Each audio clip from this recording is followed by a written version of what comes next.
கடலூர் வெள்ளி கடற்கரையில பொதுமக்கள் முன்னோர்களுக்கு தர்ப்பணம் கொடுக்கறதுக்காக வந்திருக்காங்க. இது பத்தின டீடைல்ஸோடு நம்மோட இணைஞ்சிருக்காரு பாரிவள்ளல். Parivallal, good morning. இப்போ கடலூர் வெள்ளி கடற்கரையில பொதுமக்களுடைய வருகை எந்த அளவுக்கு இருக்கு, அவங்களுக்கு என்ன மாதிரியான சேஃப்டி மெஷர்ஸ்லாம் பண்ணி கொடுத்திருக்காங்க?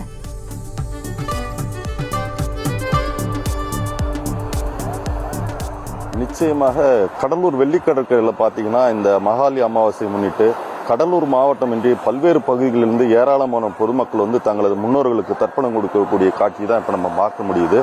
குறிப்பாக பார்த்தீங்கன்னா இந்த அமாவாசைகள் ஒவ்வொரு மாதத்தில் அமாவாசைகள் வந்தாலும் இந்த தை ஆடி புரட்டாசியில் வரும் இந்த அமாவாசைகளில் வந்து தங்களது முன்னோர்களுக்கு தர்ப்பணம் கொடுக்குவது வழக்கம். அதன்படி பார்த்தீங்கன்னா தை மாதத்தில் மற்ற அமாவாசைகளில் வந்து முன்னோர்களுக்கு தர்ப்பணம் கொடுக்காதவர்கள் வந்து இந்த மாகாளி அமாவாசையில் தர்ப்பணம் கொடுத்தாங்கன்னா அதனுடைய பலன் வந்து முழுமையாக கிடைக்கும்னு சொல்லிட்டு ஒரு ஐதீகம்.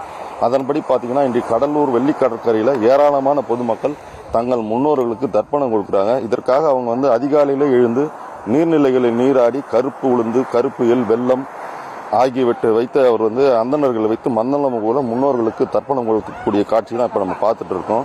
அது மட்டும் இல்லாமல் அவர்கள் வந்து தங்கள் வீட்டிலும் முன்னோர்கள் படையிலிட்டு காக்கைகளுக்கு உணவளித்து அமாவாசை விரதத்தை வந்து கடைபிடிப்பாங்க. அதன் அடிப்படையில் பார்த்தீங்கன்னா ஏராளமான பொதுமக்கள் வந்து இன்று கடலூர் வெள்ளி கடற்கரையில் தங்களது இறந்த முன்னோர்களுக்கு வந்து தர்ப்பணம் கொடுக்கக்கூடிய காட்சி தான் நம்ம பார்த்துட்டு இருக்கோம். அது மட்டும் இல்லாமல் இந்த பகுதியை பார்த்தோம்னா ஏராளமான பொதுமக்கள் குவிந்திருக்கிறதுனால கடலோர காவல் படையை சேர்ந்த காவல்துறையினர் வந்து பாதுகாப்பு பணியில் ஈடுபட்டு இருக்காங்க. ஏன்னா வெள்ளி கடற்கரையில் வந்து நீர்நிலைகளில் வந்து குளிப்பதற்கு தங்கள் பாதுகாப்பாக குளிக்குமாறு அவர்கள் துறையில் வந்து அறிவுறுத்தப்பட்டிருக்கு. அது மட்டும் இல்லாமல் காவல்துறை சார்பிலும் வந்து இப்போது இந்த பகுதியில் வந்து பாதுகாப்பு பணியில் ஈடுபட்டு இருக்காங்க. வர்ஷினி, செய்திகளை உடனுக்குடனும் துல்லியமாகவும் தெரிந்து கொள்ள சப்ஸ்கிரைப் பண்ணுங்க.